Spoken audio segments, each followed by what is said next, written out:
Medicine almost सारी complete कर ली थी। उसमें से हमारे टॉपिक्स रह गए थे एक्यूट पैंक्रेटाइटिस और कुछ ऐसे टॉपिक्स से डायरिया था। ठीक है, बाकी हम अल्हम्दुलिल्लाह हमारा जीआईटी मेडिसिन कवर हो चुका है।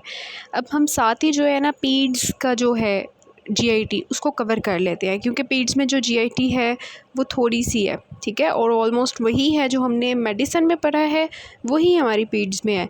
जो एक्स्ट्रा टॉपिक है डायरिया, ठीक है, वो मेडिसिन पॉइंट ऑफ व्यू से इतना इम्पॉर्टेंट नहीं है, वो हमारा जो है पीड्स के पॉइंट ऑफ व्यू से ज़्यादा इम्पॉर्टेंट है। इस वजह से हम डायरिया का जो टॉपिक है वो पीड्स में कर लेंगे। ठीक हो गया, क्योंकि यू नो दैट जो डायरिया होता है, हमने कम्युनिटी मेडिसिन में भी पढ़ा था कि उसकी जो ज़्यादातर डायरिया की जो मतलब इफ़ेक्ट होते हैं बच्चे, वो ज़्यादा होते हैं। ठीक है, एक्यूट डायरिया के साथ स्पेशली जो 5 ईयर्स से कम के बच्चे होते हैं ना, उनमें डायरिया ज़्यादा कॉमन होता है। ठीक हो गया, इस वजह से हमने डायरिया जो है ना वो पीड्स पॉइंट ऑफ व्यू से ज़्यादा इंपॉर्टेंट है, तो वो यहाँ पे पढ़ना है।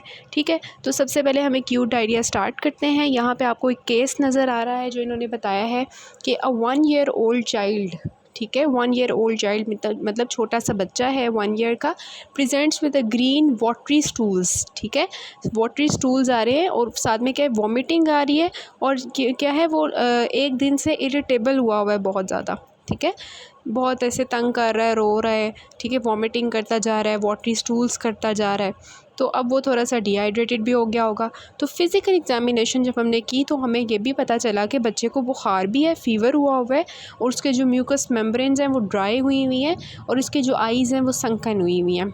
ठीक हो गया, तो ये हमारा केस आता है एक्यूट डायरिया का। एक्यूट कैसे है, कैसे पता चल रहा है कि 1 डे की हिस्ट्री है। ठीक है, तो डेफिनेशन क्या है, definition is very much important. यहाँ पे अगर आप देखो तो डायरिया की जो है ना डायरिया का जो डेफिनेशन होती है, डायरिया ये नहीं होता कि एक दिन के अंदर एक दफ़ा हो गई वाटरी स्टूल्स तो जी डायरिया हो गया। ठीक है, एक दिन के अंदर आपको जो आए, ठीक है, मतलब जो बच्चा है उसको एक दिन के अंदर 3 या 3 से ज़्यादा दफ़ा जो स्टूल्स आ रहे हैं, ठीक है, 3 या 3 से ज़्यादा दफ़ा स्टूल्स आ रहे हैं और उनकी जो कंसिस्टेंसी है वो नॉर्मल से सॉफ्टर हुई हुई है। ठीक है, नॉर्मली वो हार्ड कंसिस्टेंसी के स्टूल्स होते हैं, लेकिन डायरिया में क्या होता है कि 3 और more stools in a day and they are जो है सॉफ्टर देन यूजुअल, जो करेक्टर होता है उससे ये सॉफ्टर हुए होते हैं। या हम ये कह सकते हैं कि बच्चे को जो है एक वाटरी स्टूल, बिल्कुल पानी की तरह बहता हुआ जो है ना स्टूल आ रहा है, तो उसको भी हम डायरिया लेबल कर देते हैं। लेकिन एक्यूट डायरिया हमेशा याद रखना है कि उसकी जो हिस्ट्री होगी वो आपकी 14 डेज़ से, या हम कह सकते हैं 2 वीक्स से कम की होगी। ठीक है, और एक दिन में 3 से ज़्यादा दफ़ा होगा, सॉफ्टर देन नॉर्मल, और इसके अलावा जो है हम एक भी कह सकते हैं जो बिल्कुल वाटरी की तरह आ रहा होगा। ठीक हो गया, इंसिडेंस इसका ऐसा इंपॉर्टेंट नहीं है, आप इसको जस्ट रीड कर लें। बस ये बताया हुआ कि पाकिस्तान में ज़्यादातर जो समर से सीज़न्स होते हैं, रेनी सीज़न्स होते हैं, उनके अंदर ज़्यादातर बच्चे जो हैं वो आते हैं और बहुत ज़्यादा इम्पॉर्टेंट फैक्टर है ये मैलन्यूट्रिशन का और डेथ का। ठीक हो गया, तो इसको हमने मैनेज करना बहुत ज़्यादा इंपॉर्टेंट होता है। कॉजेज़ ऑफ डायरिया क्या है, ठीक है, कॉजेज़ ऑफ डायरिया क्या है, इंसिडेंस हमने देख लिया, यहाँ पे ये लिखा हुआ है। उसके बाद हम कॉजेज़ ऑफ डायरिया की तरफ जाते हैं। ठीक है, कॉजेज़ ऑफ डायरिया जो है, अब जो डायरिया होता है वो हमारे इन्फेक्शियस डायरिया भी हो सकता है, नॉन इन्फेक्शियस डायरिया भी हो सकता है। इन्फेक्शियस डायरिया में क्या आ जाएंगे, हमारे जो डिफरेंट ऑर्गेनिज़म्स हैं, ठीक है, वो आ जाएंगे इसमें। बैक्टीरिया आ जाएंगे, वायरसेस आ जाएंगे, पैरासाइट्स आ जाएंगे, फंगस आ जाएगी। ठीक है, तो बैक्टीरिया के अंदर अगर हम सबसे पहले वायरसेस की बात करते हैं, क्योंकि हमने इसको ना देखना है कि नंबर 1 कॉज जो है ना डायरिया का वो क्या है, रोटा वायरस है। ठीक है, इस वजह से आपको पता है कि हम वैक्सीनेशंस करवाते हैं बच्चों की रोटा वायरस के लिए, तो इस वजह से रोटा वायरस जो है नंबर 1 कॉज ऑफ डायरिया है। ठीक है, फिर आपके ये MCQs के लिए भी इंपॉर्टेंट है कि नंबर 1 कॉज ऑफ डायरिया जो है, अगर हम ओवरऑल बात करें तो वायरल डायरिया जो है ना वो नंबर 1 कॉज है, रोटा वायरस। ठीक है, और सेकेंड नंबर पर जो डायरिया की मोस्ट इंपॉर्टेंट कॉज है वो ई कोलाई है, जो कि एक बैक्टीरिया है। तो अगर आपसे कोई पूछे कि बैक्टीरिया में नंबर 1 कॉज क्या है, तो वो ई कोलाई है। ओवरऑल अगर हम बात करें कि कौन सा है, तो रोटा वायरस है। ठीक है, तो ये हमारा सेकंड नंबर पे आ जाता है ई कोलाई। ठीक है, उसके बाद हमारा आता है थर्ड नंबर पे वी हैव द साल्मोनेला। ठीक है, साल्मोनेला हमारा थर्ड नंबर पे आ जाता है, और फोर्थ नंबर पे we have the vibrio cholera. ठीक है, विब्रियो कॉलेरा फोर्थ नंबर पे, इन्होंने परसेंटेजेस भी आपको दी हुई हैं, और शिगेला जो है वो आपका 5th नंबर पे आ जाता है। तो rota virus, E coli, salmonella, cholera और शिगेला।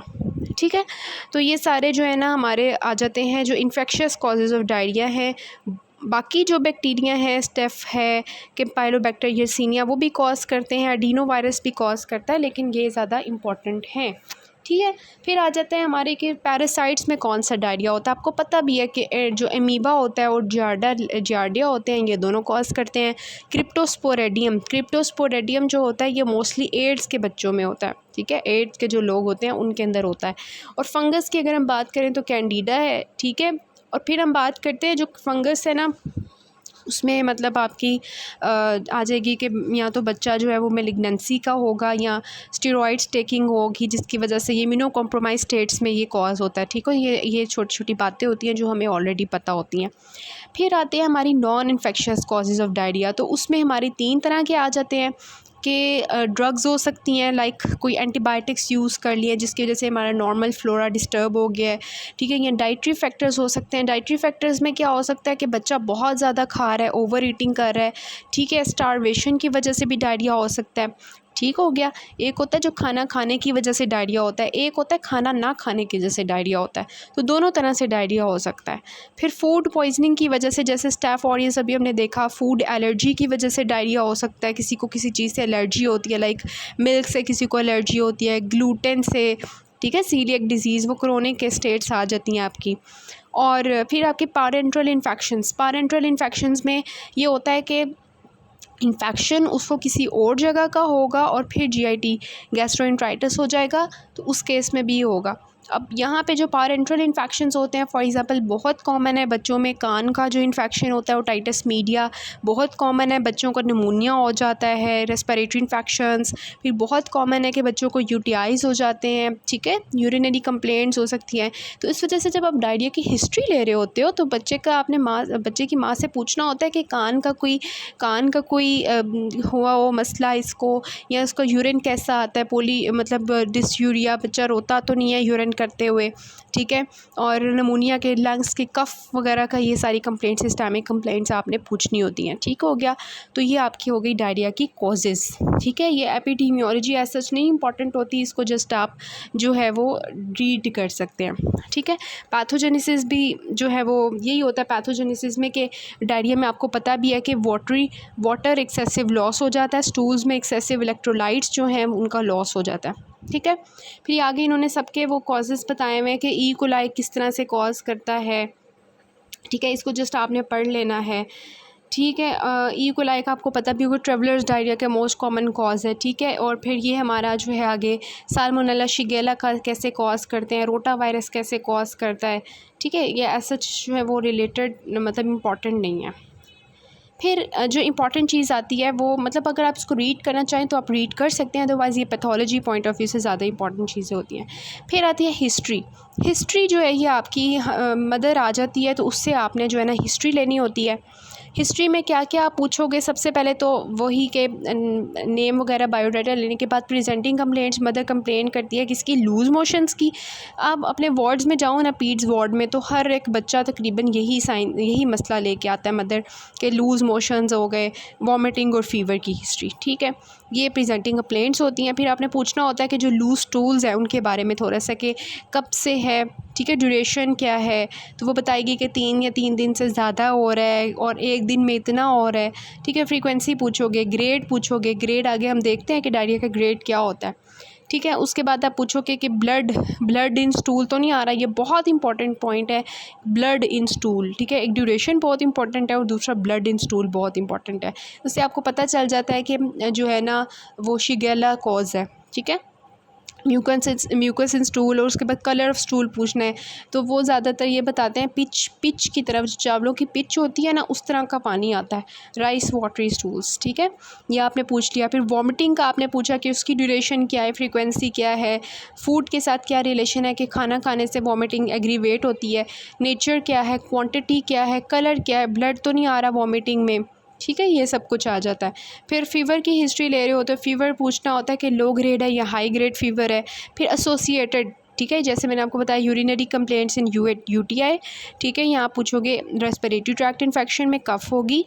ठीक है, रैश इन मीज़ल्स, यूरिन का पूछोगे, ठीक है, एब्डोमिनल पेन और डिस्टेंशन, हिस्ट्री ऑफ सीजर्स, ठीक है, क्योंकि आपको पता है कि फेब्राइल सीजर्स भी होते हैं और सीजर्स की वजह से भी हो सकता है diarrhoea. Any history of seizures, past history of diarrhoea, ठीक है, और ट्रीटमेंट जो आपने कभी पिछली दफ़ा दिया और जैसे ड्रग्स की वजह से भी डायरिया होता है तो वो आपने पूछ लेना है, ठीक है। फिर आपने डायरिया में क्या पूछना है कि फ़ीडिंग हिस्ट्री क्या है, कि इसने ब्रेस्ट फीडिंग की थी या नहीं, कितनी देर की थी, ये सारी हिस्ट्री के पॉइंट्स होते हैं, आपको पता है पीरियड्स में आप पूछते हो तो, ठीक है।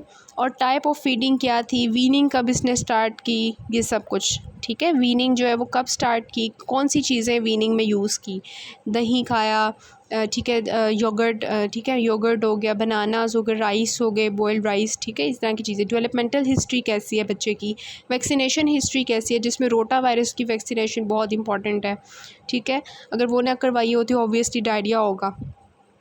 और इसके अलावा फैमिली हिस्ट्री ऑफ टीबी और मीज़ल्स के साथ कोई contact, social and family history, ठीक हो गया। अब हमने एग्ज़ामिनेशन की तरफ आना है, तो एग्ज़ामिनेशन के लिए ना हम साथ साथ वीडियो देखते हैं ताकि हमारे लिए जो है ना डायरिया को एग्ज़ामिनेशन करने में ईजी हो जाए। Okay, how to assess the child with diarrhoea, ठीक है। सबसे पहले तो आपके पास मदर आएगी, तो आपने जो है उससे क्या क्या क्वेश्चंस करने हैं वो मैंने आपको हिस्ट्री में बता दिए, ठीक है। तो सबसे मोस्ट इंपॉर्टेंट क्वेश्चन होता है फॉर हाउ लॉन्ग, कब से डायरिया है, ड्यूरेशन पूछ लिया आपने, ठीक है। दूसरी चीज़ क्या है, is their blood in stool, क्या डायरिया जो है उसमें ब्लड आ रहा है, ठीक हो गया। ये दो मोस्ट इंपॉर्टेंट क्वेश्चंस होते हैं जो आपने लाजमी पूछने होते हैं, ड्यूरेशन एंड द ब्लड, ठीक है। उसके बाद आप जो है पेशेंट को क्या करोगे, जो मैंने हिस्ट्री के पॉइंट्स बताए वो सारे पूछने के बाद एग्ज़ामिनेशन करोगे पेशेंट को, ठीक है। जैसे ये बच्चा है, इसको आपने अपने एग्ज़ामिन करना है डायरिया के लिए। जनरल कंडीशन पेशेंट की नोट करनी है कि वो ड्राउजी हुआ है, इरिटेबल तो नहीं है, अनकॉन्शियस है, क्या नज़र आ रहा है आपको, ओवरऑल कैसा नज़र आ रहा है, ठीक है। तो वो सबसे पहले आपने वो देखना होता है। ये जैसे ये वाला बच्चा है, ये आपको कैसा नज़र आ रहा है, थोड़ा सा ड्राउजी हुआ है, ठीक है। ये वाला क्या है, इरिटेबल है, रो रहा है बच्चा, ठीक हो गया। और ये बिल्कुल नॉर्मल आपको नज़र आ रहा है, रिस्पॉन्ड कर रहा है हर चीज़ को। तो जनरल लुक आपने, general behaviour of the child जो है वो आपने देख लिया सबसे पहले ओवरऑल एग्ज़ामिनेशन में। फिर संकन आइज़ देखनी है पेशेंट की, जैसे ये बच्चा, इसकी संकन आइज़ है, ठीक है, ये संकन आइज़ है और बिल्कुल बच्चा रिस्पॉन्ड ही नहीं कर रहा, बेहोश हुआ है, अनकॉन्शियस है, ठीक है। तो संकन आइज़ आपने नोट कर ली। और ये बच्चा आपको बिल्कुल संकन आइज़ के साथ नज़र नहीं आ रहा, खुश है, बातें कर रहा है, so this is no dehydration. अब तीसरी चीज़ आती है, हमने बच्चे को पानी देना है। बच्चा कैसे पानी पी रहा है, पानी देने से क्या वो बिल्कुल जल्दी जल्दी पानी पी रहा है या पानी आहिस्ता आहिस्ता पी रहा है। अब ये वाला बच्चा जो है ये बिल्कुल पानी पी ही नहीं पा रहा, ठीक है, अनएबल टू ड्रिंक, और ये जल्दी जल्दी पानी पिएगा, और दो मुझे, ठीक है, तो थर्स्टी है। और ये वाला बच्चा नॉर्मल पानी पी रहा है मज़े से, so you will look for thirst of the patient. फिर आप करोगे pinch the skin of the patient, ठीक है। ये सारी जो है हमारी पॉइंट्स हैं यहाँ पे एग्जामिनेशन में। Pinch the skin of the patient, ये हम एब्डोमेन पे स्किन पिंचिंग करते हैं, ये आपको करके दिखाएंगे। सबसे पहले आपने थंब के साथ ऐसे होल्ड कर लेना है, अभी आपको दिखाएंगे ये एब्डोमेन को, ठीक है, स्किन को पिंच करना है। यहाँ पे आपने थंब रखा, थंब इस तरह से रखा आपने, और अब आपने जो है उसको पिंच करना है,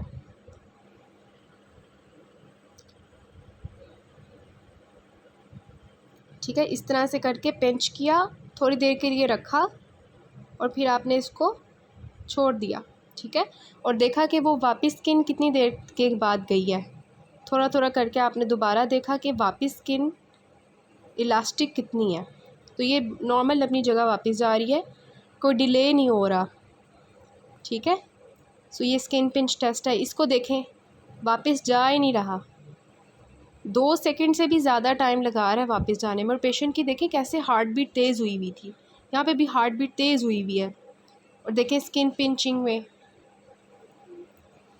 2 सेकंड से भी ज़्यादा टाइम लग रहा था, ठीक है। तो वेरी स्लोली, यहाँ पे बहुत ज़्यादा स्लो लग रहा था, ठीक है। तो इस तरह से आपने डिफरेंट चीज़ें जो हैं वो पेशेंट की एग्ज़ामिन करनी होती हैं। सबसे पहले आपने पूछना होता है आस्क, ठीक है, और फिर लुक। अब ये पेशेंट देखें, ये आप ओवरऑल देखना है, डिहाइड्रेशन के लिए एक्सेस करना है। मदर लेके आई है तो पूछा ड्यूरेशन कितना है, ब्लड तो नहीं है स्टूल में, ठीक है। 2 क्वेश्चंस हो गए। फिर आपने एग्ज़ामिन किया, look at the child's general condition, drowsiness, irritable, unconsciousness, कैसा नज़र आ रहा है आपको।